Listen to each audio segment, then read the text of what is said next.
Hashtag flight attendant insults black billionaire. Part 1. The encounter. It was a busy Monday morning at JFK International Airport. Sarah Chen walked through Terminal 4 pulling her designer carry-on bag, dressed in comfortable black yoga pants and an oversized gray cashmere sweater.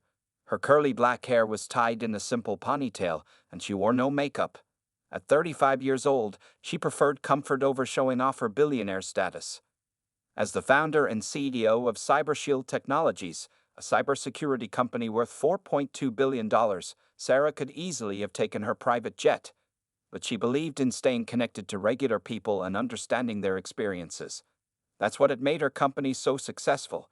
She solved real problems for real people. The gate area for Flight 2317 to San Francisco was already crowded when she arrived. Business travelers in suits tapped away on their laptops while families tried to keep their children entertained. Sarah sat quietly in a corner, checking her emails and reviewing presentations for her upcoming tech conference speech.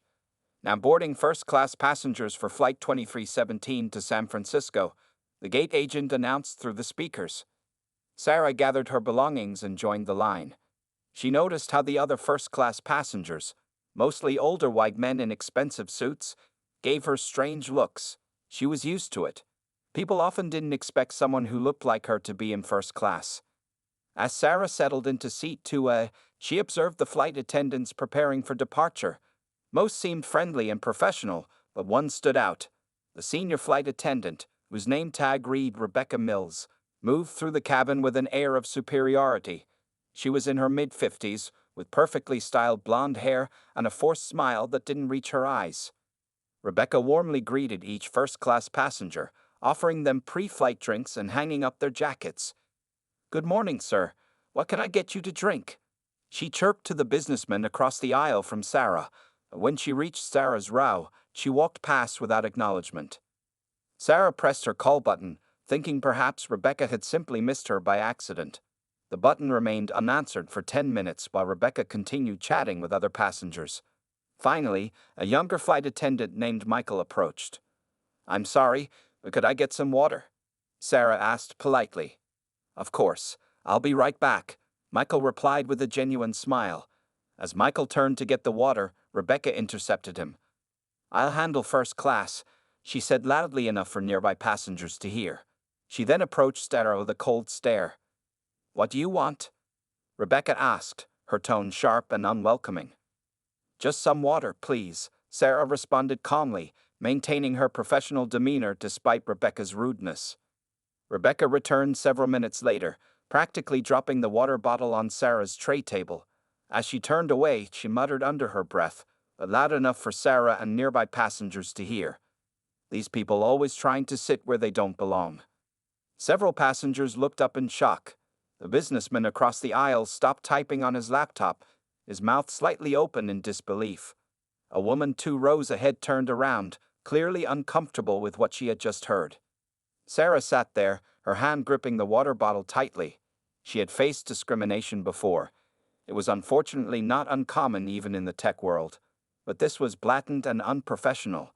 What concerned her more was thinking about how Rebecca might treat other passengers of color who didn't have her resources and platform to speak up. Instead of causing a scene, Sarah took out her phone and made detailed notes about the incident, including the time, flight number, and exact words used. She also noticed several passengers discreetly recording the interaction on their phones. Years of building a successful company had taught her that the best responses weren't emotional, they were strategic. As the flight began its taxi to the runway, Sarah's mind was already formulating a plan. This wasn't just about one rude flight attendant or one uncomfortable flight. This was an opportunity to address a bigger problem. She opened her notes app and began typing. Project Sky Change, Phase 1. Rebecca had no idea that her discriminatory behavior toward the quiet woman in 2A would soon lead to changes that would transform the entire airline industry. For now, Sarah simply closed her eyes and focused on her upcoming presentation, knowing that sometimes the best revenge isn't swift or angry. It's thoughtful and transformative. Hashtag flight attendant insults black billionaire. Part 2. The incident. An hour into the flight to San Francisco, the cabin lights dimmed as the plane cruised at 35,000 feet. Sarah Chen had been working on her laptop, reviewing quarterly reports from CyberShield Technologies, when she started feeling cold. The air conditioning in first class was always too strong, something she had noticed on her frequent flights. Looking around, she could see other passengers comfortably wrapped in the airline's signature blue blankets. Rebecca Mills, the senior flight attendant, had distributed them earlier, to everyone except Sarah. Even now, Rebecca was chatting warmly with an elderly white gentleman in row 3, adjusting his blanket with motherly care. Sarah pressed her call button again. This time, Rebecca couldn't ignore it because the younger flight attendant, Michael, was busy in economy class. With visible reluctance, Rebecca made her way to Sarah's seat. "Yes?" Rebecca asked, her voice dripping with annoyance. Her perfectly manicured fingers tapped impatiently against her leg. "Could I please have a blanket?" Sarah asked politely, maintaining her professional composure despite the growing tension. Rebecca's face twisted into a smirk. "Oh, I'm sorry," she said, her voice loud enough for nearby passengers to hear. "The blankets in first class are reserved for our regular passengers." She emphasized the word regular while looking Sarah up and down disapprovingly. A man sitting across the aisle lowered his newspaper, shocked by Rebecca's obvious prejudice. The teenage girl in row 1 had already pulled out her phone, recording the interaction discreetly. "I am a regular passenger," Sarah replied calmly. "I fly this route twice a month." Rebecca leaned in closer, her voice dropping to a harsh whisper that was still audible to those nearby. "Listen here, Pammy. I don't know how you got into this section, but we both know you don't belong here. Maybe you got lucky with an upgrade, but that doesn't mean you can demand first-class treatment." The businessman across the aisle couldn't stay quiet any longer. "Excuse me," he interrupted, "but that's completely inappropriate."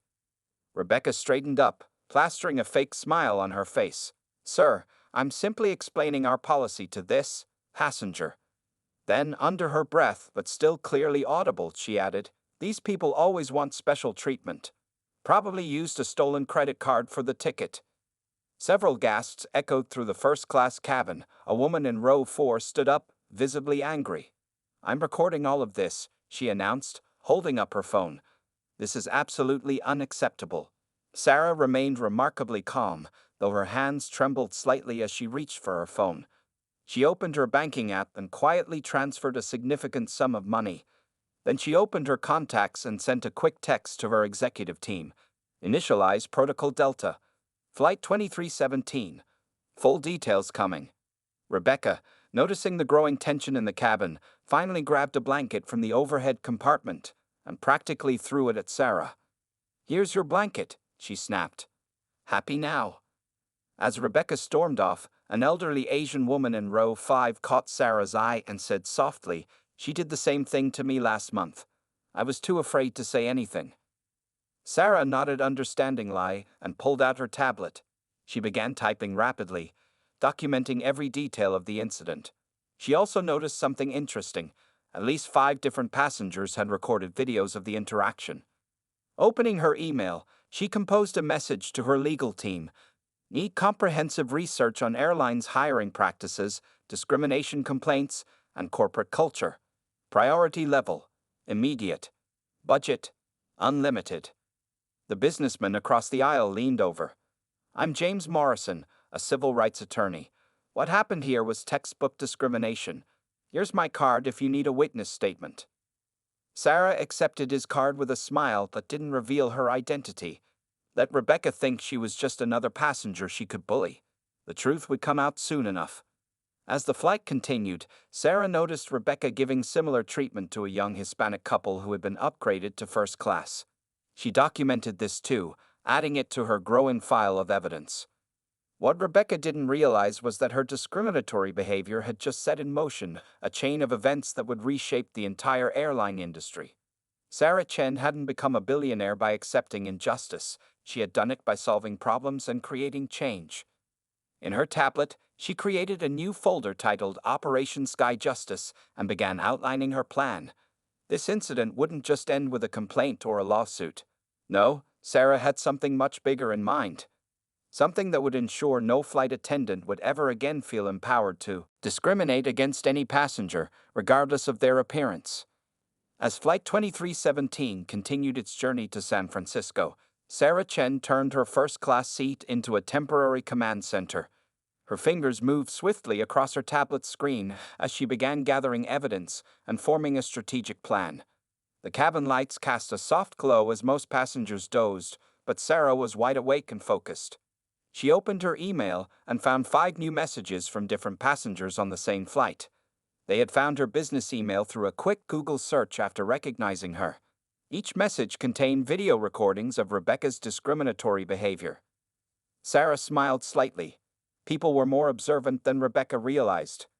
"Excuse me," whispered Michael, the young flight attendant, as he carefully placed a fresh cup of tea on Sarah's tray table. "I want you to know that most of us aren't like Rebecca. She's been causing problems for years, but somehow she never faces consequences." Sarah nodded thoughtfully and opened a new document titled Flight Staff Testimonial Number 1. "Would you be willing to tell me more?" she asked quietly. Michael glanced around nervously before continuing. "She's been here 15 years. There have been at least 30 complaints about her behavior toward minorities, but she's friends with senior management. They'd always dismiss the complaints as misunderstandings." As Michael shared more details, Sarah documented everything. She learned that Rebecca had caused 3 flight attendants of color to quit in the past year alone. The airline had paid several settlements to keep discrimination cases quiet, but nothing had changed. Sarah's phone buzzed with a message from her legal team. "Initial research complete. Airline has a history of ignoring discrimination complaints. Found 127 similar incidents in the past 2 years. Working on gathering more data." While reviewing this information, Sarah noticed Rebecca in action again. A young Middle Eastern man in business class had asked for an extra pillow. Rebecca's response was quick and harsh. "Economy items are in economy class. Go back there if you want those amenities." Sarah recorded the incident on her tablet, adding it to her growing file. She then noticed an elderly black woman being completely ignored by Rebecca despite pressing her call button repeatedly. Another flight attendant finally helped her after 10 minutes. Opening her company's secure messaging app, Sarah sent a message to her chief financial officer. "Need detailed analysis of airline stock ownership patterns. Look for vulnerabilities. Budget, unlimited. Timeline, SAP." The businessman across the aisle, James Morrison, the civil rights attorney, passed her a handwritten note. "Just witnessed 2 more incidents. Have recordings. This is a clear pattern of behavior. Happy to provide expert testimony." Sarah added his note to her digital evidence file. She then created a spreadsheet tracking every discriminatory interaction she had witnessed during the flight. 6 passengers of color ignored. 4 racial microaggressions. 3 direct insults. 2 instances of service denial. Multiple witness accounts. As she documented everything, Sarah received another message from her team. "Found interesting connection. Airline CEO Thomas Williams sits on 5 corporate boards. 3 other board members have ties to discriminatory practices at other companies." Sarah's mind was already forming a larger strategy. This wasn't just about one flight attendant anymore. It was about changing an entire corporate culture that enabled such behavior. She opened her banking app again and sent another message to her financial team. "Begin quiet acquisition of airline stock. Use multiple channels. Keep it under reporting thresholds for now." The elderly Asian woman from row 5 approached Sarah's seat quietly. "I have been flying this route monthly for 3 years," she whispered. "I have dozens of recordings of similar incidents on my phone. I never knew what to do with them." Sarah handed her a business card. "Now you do," she said softly. As the flight entered its final hour, Sarah had compiled a comprehensive digital dossier. It included video evidence from multiple passengers, written testimonials from crew members, historical data on discrimination complaints, financial records showing settled lawsuits, corporate structure analysis, stock ownership patterns, witness contact information. She created one final folder on her tablet titled Project Sky Change, Evidence, and encrypted all the files. Rebecca had no idea that her actions today hadn't just been witnessed. They had been meticulously documented as part of what would soon become a major corporate takeover and transformation plan. Sarah looked out the window at the clouds below. thinking about all the passengers who had faced discrimination in silence. "This ends now," she whispered to herself, finalizing her notes and preparing for the next phase of her plan. 3 days after the flight incident, Sarah Chen sat in her penthouse office overlooking San Francisco Bay. Multiple screens displayed different aspects of her investigation into the airline's practices. Her team had been working nonstop, uncovering more shocking details with each passing hour. "Ms. Chen, you need to see this," said David Park, her head investigator, placing a thick folder on her desk. "We found a pattern going back 7 years. Sarah opened the folder and began reading. The documents revealed a disturbing history. Rebecca Mills had been involved in over 200 discrimination complaints, but none had resulted in serious consequences. Even more concerning were the internal emails showing how airline management had systematically buried these complaints. "Look at this," David pointed to a particular email chain. "Rebecca's cousin is Thomas Williams, Jr., the airline's vice president of human resources. Every time a complaint reached his desk, it mysteriously disappeared." Sarah's phone buzzed with a message from James Morrison, the civil rights attorney from the flight. "Found 15 former employees willing to testify. All left because of discrimination. Meeting them tomorrow." As she reviewed more documents, Sarah's assistant Lisa rushed in. "We just received this video," she said, connecting her laptop to the main screen. The video showed Rebecca harassing an elderly Asian couple on a different flight last month, demanding to see their first-class tickets 3 times during the journey. "Run a background check on every senior manager," Sarah instructed her team. "I want to know everything: their connections, their history, their vulnerabilities." By evening, the investigation had expanded beyond Rebecca. Sarah's team discovered that discriminatory practices were deeply embedded in the airline's culture.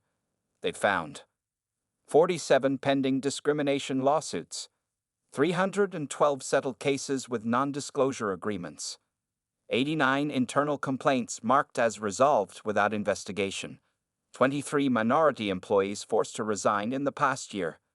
Sarah's financial team entered with more news. "The airline's stock is vulnerable," explained Janet Wong, her CFO. "They're overextended on several routes, and their reputation is already shaky. A well-planned campaign could force major changes." Michael, the young flight attendant from Sarah's flight, had become a valuable source of information. His latest email detailed how Rebecca trained new staff. "She tells them to maintain standards in first class, which everyone knows is code for keeping certain people out." Sarah created a new document titled Action Points on her tablet. 1. Gather more victim testimonies. 2. Document management's involvement. 3. Analyze stock purchase opportunities. 4. Prepare media strategy. 5. Build legal case. 6. Plan corporate restructuring. Her phone rang. It was the elderly Asian woman from the flight, Mrs. Zhang. "My daughter is a flight attendant with another airline," she said. "She has stories about Rebecca from industry gatherings. Apparently, she brags about keeping first class exclusive."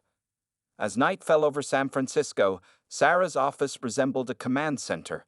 Maps showing the airline's routes covered one wall, while another displayed a complex web of corporate relationships and power structures. "Ms. Chen," called out Tom Sanders, her head of security, "we found something interesting about Rebecca's training records. She's been reprimanded 7 times for aggressive behavior, but each time, the reprimand was removed from her file within days." Sarah nodded, adding this to her growing evidence file. She then received a surprising email from a former airline board member. "I resigned last year because of the toxic culture. Happy to share what I know." The investigation had revealed something bigger than one racist flight attendant. It had uncovered an entire system designed to protect discriminatory behavior while silencing victims. Sarah walked to her office window, watching the sunset over the bay. On her desk, her phone buzzed with another message. "Stock analysis complete. Vulnerable points identified. Ready to proceed with acquisition strategy." She smiled, knowing that Rebecca's actions had finally opened the door to expose and change decades of discrimination. The airline's management had no idea that their perfect system of protection was about to crumble. "Schedule a meeting with our lawyers for tomorrow morning," Sarah told Lisa. "It's time to move to the next phase." The investigation had given her all the ammunition she needed. Now it was time to plan the takeover that would transform not just one airline, but set new standards for the entire industry. 2 weeks after completing the investigation, Sarah Chen sat in her private conference room on the 50th floor of the CyberShield Tower. Around her sat her most trusted team members, each ready to execute their part in what would become one of the most strategic corporate takeovers in airline history. Operation Sky Justice begins now, Sarah announced, turning to the large screen displaying the airline's current stock price. $42.75 per share. How many shares can we acquire without triggering reporting requirements? Janet Wong, her CFO, pulled up a complex spreadsheet. We've identified 7 different investment firms we can work through. Each can buy up to 4.9% without raising red flags. Together, that gives us control of 34.3% of the company. Sarah nodded, remembering Rebecca's smirk from that fateful flight. The flight attendant had no idea she had insulted someone who could buy the entire airline without blinking an eye. Start the purchases, Sarah commanded. Keep it quiet. We don't want prices climbing too fast. Over the next 3 days, Sarah's team worked around the clock. They used multiple small investment firms to slowly acquire shares. The strategy was working perfectly. No one noticed that all these separate purchases were connected to one buyer. Meanwhile, Rebecca continued her usual behavior. Sarah's surveillance team sent daily reports of new incidents. Just yesterday, Rebecca had refused to serve a black executive in first class, claiming his ticket needed verification 3 times during the flight. Ms. Chen, her assistant Lisa interrupted. Thomas Williams Jr., the VP of Human Resources, just approved another dismissal of a discrimination complaint against his cousin Rebecca.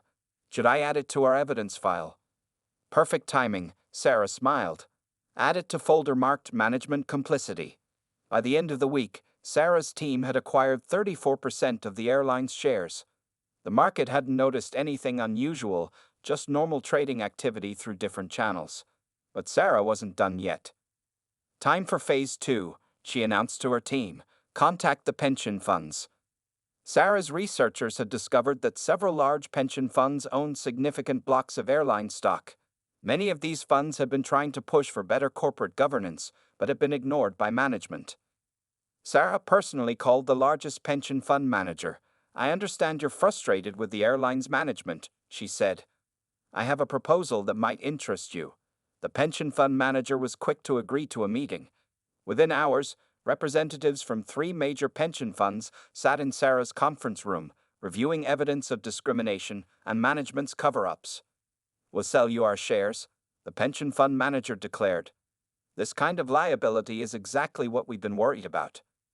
With the pension fund's shares, Sarah's ownership reached 51%, enough for a controlling interest, but she wasn't finished. Keep buying, she instructed her team. I want 67%, enough to make major changes without opposition. As her team continued the careful acquisition process, Sarah received an interesting email. It was from Michael, the young flight attendant. Rebecca's bragging about how she put another one in their place yesterday. She has no idea what's coming, does she? Sarah smiled as she typed her response. Not yet. By the end of the 3rd week, CyberShield's hidden subsidiaries owned 67.3% of the airline's shares. The total cost, $4.8 billion. For Sarah, it was worth every penny. Final report, Ms. Chen, Janet announced. We now control 67.3% of shares. Enough votes to replace the board. Authority to change company policies. Power to restructure management. Sarah looked at the latest picture of Rebecca, taken just that morning, showing her refusing to help an elderly Hispanic couple with their luggage in first class. Schedule the board meeting for next week, she instructed. Don't announce the ownership change until the morning of the meeting. She turned to her window, watching planes take off from San Francisco International Airport. One of them was Flight 2317, the same flight where Rebecca had made her fatal mistake 3 weeks ago. Ms. Chen, Lisa entered with one last update. Rebecca is scheduled to work the morning flight on the day of the board meeting.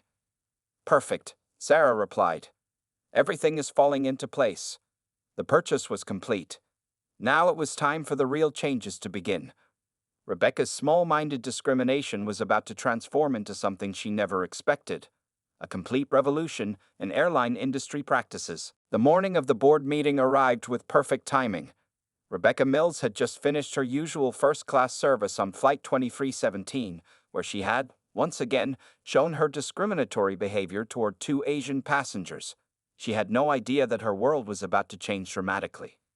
At exactly 10 o'clock a.m., the airline's board of directors gathered in their luxurious conference room on the 30th floor of their headquarters. Thomas Williams Sr., the CEO, sat at the head of the table with his usual confident smile.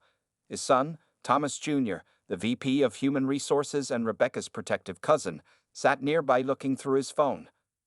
"First order of business," the CEO announced. "We need to discuss our new major shareholder." Suddenly, the double doors opened. Sarah Chen walked in, wearing a perfectly tailored black suit. Behind her came her legal team, financial advisors, and several former employees who had faced discrimination. The board members' faces showed confusion, then shock, as they recognized her from various news articles about successful tech billionaires. "Good morning," Sarah said calmly, taking a seat at the opposite end of the table. "I believe you've all read this morning's announcement that CyberShield Technologies now owns 67.3% of this airline." The color drained from Thomas Jr.'s face as he frantically Googled the news on his phone. The CEO's confident smile disappeared. "That's impossible," he stuttered. "We would have known."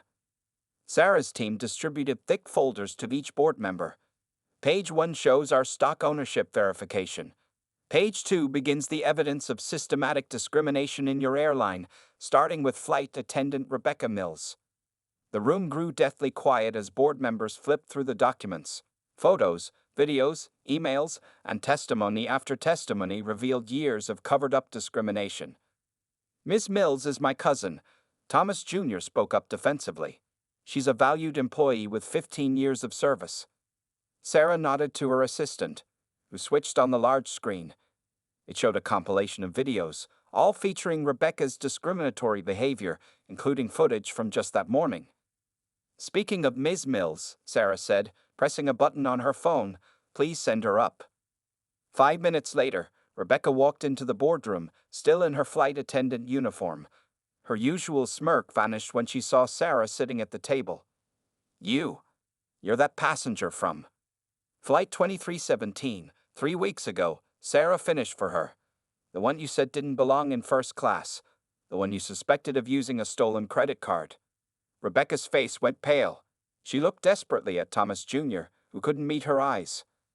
"Let me show you something interesting," Sarah continued, switching to a new presentation.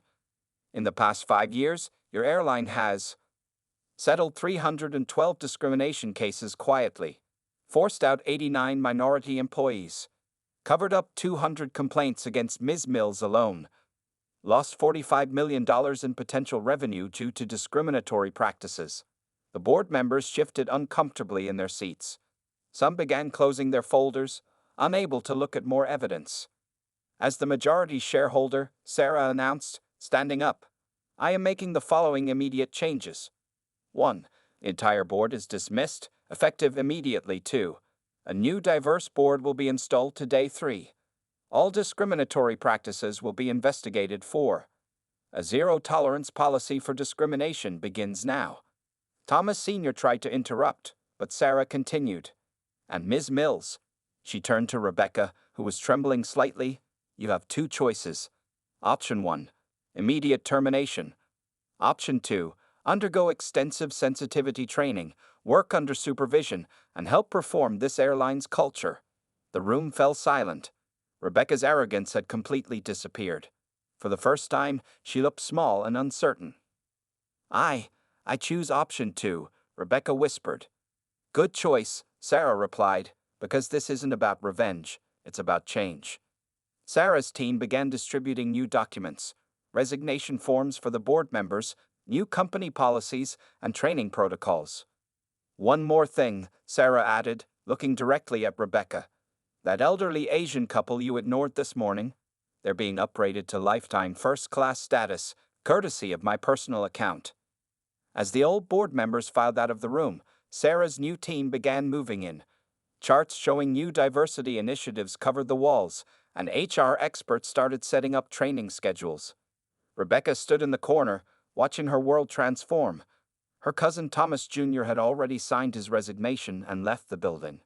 "Miss Mills," Sarah said kindly, "your sensitivity training begins tomorrow at 9 a.m. Don't be late." The board meeting that started with discrimination ended with transformation. Sarah had shown that true power isn't about putting people down, it's about lifting everyone up. 1 month after the dramatic board meeting, the airline's headquarters buzzed with unprecedented activity. Sarah Chen's vision for transformation was taking shape faster than anyone had expected. The entire 30th floor had been converted into a training center, where Rebecca Mills found herself sitting in the front row of yet another diversity training session. Today's topic is unconscious bias, announced Dr. Maria Rodriguez, a leading expert in corporate diversity. Rebecca, who once rolled her eyes at such sessions, now took detailed notes. The past month had opened her eyes to her own prejudices in ways she never expected. Across the building, Sarah was reviewing the first round of changes with her new management team. "Our new hiring statistics show a 200% increase in diverse candidates," reported Janet Wand, now the airline's new HR director. "And employee satisfaction scores have improved by 45% since we implemented the changes." The airline's transformation included several major initiatives. First, they established the Sky Equality Program. Every employee, from pilots to ground staff, underwent comprehensive diversity training. But it wasn't just boring presentations. They brought in passengers who had faced discrimination to share their stories directly. Rebecca found herself particularly moved by Mrs. Zhang, the elderly Asian woman from the fateful Flight 2317. "When you ignored my calls for help," Mrs. Zhang had told the training group, "I felt less than human." Rebecca had cried that day, finally understanding the impact of her actions. The second major change was the First Class for All initiative. The airline removed all subjective criteria for upgrades and implemented a pure points-based system. They'd also started a program offering free first-class upgrades to elderly and disabled passengers. "Look at these numbers," Sarah showed her team.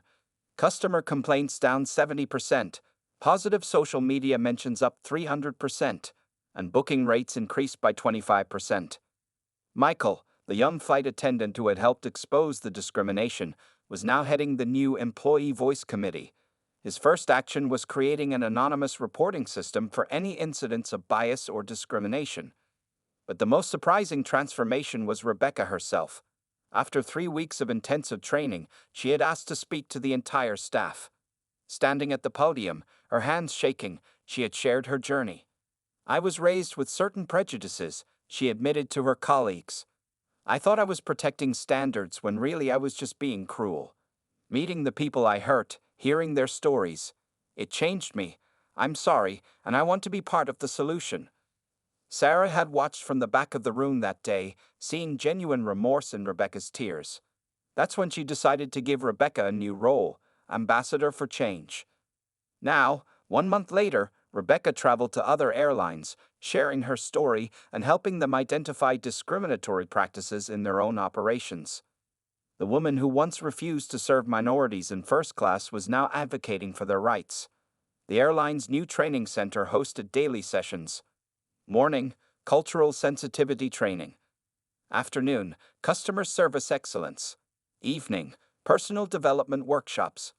Sarah's investment was showing results beyond just social change. The airline's stock price had risen 40% since the transformation began. Other airlines started copying their diversity programs. Industry magazines were calling it the Sky Revolution. "Miss Chen," Rebecca knocked on Sarah's office door one afternoon. "Can I show you something?" She handed Sarah a stack of letters, dozens of them, from passengers thanking her for her changed behavior and sharing their own stories of facing discrimination. "I keep these to remind me," Rebecca said softly. "Every time I think about going back to my old ways, I read them." Sarah smiled, remembering the angry flight attendant from just a month ago. "How does it feel to be on the right side of history?" she asked. "It feels like waking up," Rebecca replied. "Like I was sleeping for 15 years and finally opened my eyes." The day ended with a company-wide celebration. They had just received news that their new diversity program had won a national award for corporate excellence. As Sarah watched Rebecca chatting comfortably with a group of diverse employees, she knew her investment had paid off in ways money couldn't measure. "Next phase?" Janet asked, standing beside Sarah. "Next phase," Sarah confirmed. "It's time to take this transformation industry-wide." The changes weren't just corporate policy, they were changing hearts and minds, one person at a time, and Rebecca Mills, once the face of discrimination, had become the unexpected symbol of transformation. 1 year after Sarah Chen's takeover of the airline, the industry had changed in ways nobody could have predicted. The small incident with Rebecca Mills had sparked a revolution that transformed not just one airline, but the entire aviation industry. Sarah sat in her office, reviewing the final results of what the media now called the Sky Justice Movement. On her desk lay the latest copy of Time magazine, featuring her and Rebecca on the cover with the headline, "How One Flight Changed Aviation Forever." "Final numbers are in," Janet Wong announced, entering with a thick report. "Our airline's profits are up 85% from last year. But more importantly, look at these statistics. 0 discrimination complaints in the past 6 months. Employee satisfaction at 98%. Customer loyalty program participation up 200%. Industry's highest diversity rating. Named most inclusive airline for 3rd quarter straight." Rebecca Mills, now the global director of diversity training, was traveling worldwide, sharing her story of transformation. The woman who once discriminated against passengers had become an internationally recognized speaker on corporate change. Today's speech in London went viral, Lisa, Sarah's assistant, reported, showing a video clip of Rebecca addressing a major airline conference. In the video, Rebecca spoke powerfully. "I was the problem. I represented everything wrong with our industry. But thanks to someone who chose education over revenge, I learned to be part of the solution. If I can change, anyone can." The airline's transformation had created several groundbreaking programs. The Sky for All initiative had become industry standard. Blind booking systems preventing bias. Accessible facilities in all aircraft. Multi-language support at all touchpoints. Prayer rooms in major hubs. Special assistance without discrimination. The training center had expanded to occupy 3 full floors. 24/7 diversity education programs, virtual reality sensitivity training, cultural exchange workshops, leadership development for minority employees, customer service excellence courses. Michael, now Vice President of Employee Relations, had implemented the Voice of Change program, allowing any employee to report discrimination instantly through a secure app. The program had been so successful that other airlines were paying to use it. Mrs. Jean, the elderly passenger from the original flight, had become chairperson of the Passenger Advisory Board, ensuring that customer experiences shaped company policies. Her daughter had quit her job at another airline to join Sarah's team as a senior trainer. Sarah watched through her office window as Flight 2317 took off, the same flight number where it all began. Today, it was known as the Equality Flight, with a crew specifically selected to represent diversity in action. Rebecca entered Sarah's office, carrying more good news. "Singapore Airlines just adopted our training program," she announced. "That's the 20th major airline to join the movement." The industry statistics showed the broader impact. 70% reduction in discrimination complaints worldwide. 45% increase in diverse hiring across all airlines. 90% improvement in passenger satisfaction scores. 150% rise in minority passenger bookings. Sarah's phone buzzed with a message from James Morrison, the civil rights attorney from the original flight. "Just flew first class. The change is remarkable. Thank you for making this happen." The final piece of the transformation was about to launch. Sarah gathered her team for the announcement. "Today, we're establishing the Aviation Equality Foundation," she declared. "A $500 million fund to help other airlines implement similar changes." Rebecca, sitting in the front row, wiped tears from her eyes. "A year ago, I was the biggest problem in aviation," she said. "Now I'm helping solve it. Life is full of surprises." The meeting ended with a surprise video compilation from passengers sharing their experiences of positive change. Among them was the young Hispanic couple Rebecca had once refused to serve. They were now frequent flyers who specifically requested to fly with the transformed airline. As the sun set over San Francisco International Airport, Sarah Chen looked at the framed blanket on her wall, the same one Rebecca had thrown at her a year ago. It served as a reminder that sometimes the worst moments can lead to the best changes. Final report, Ms. Chen, Lisa said, placing one last document on her desk. Our tracking system shows that every major airline has now implemented at least some form of our diversity programs. Sarah smiled, knowing that a single act of discrimination had led to an industry-wide revolution. The transformation was complete, but its effects would continue to ripple through aviation for generations to come. Ready for your next flight? Rebecca asked from the doorway. Yes, Sarah replied, but this time, let's fly economy. I hear the service there is just as excellent now.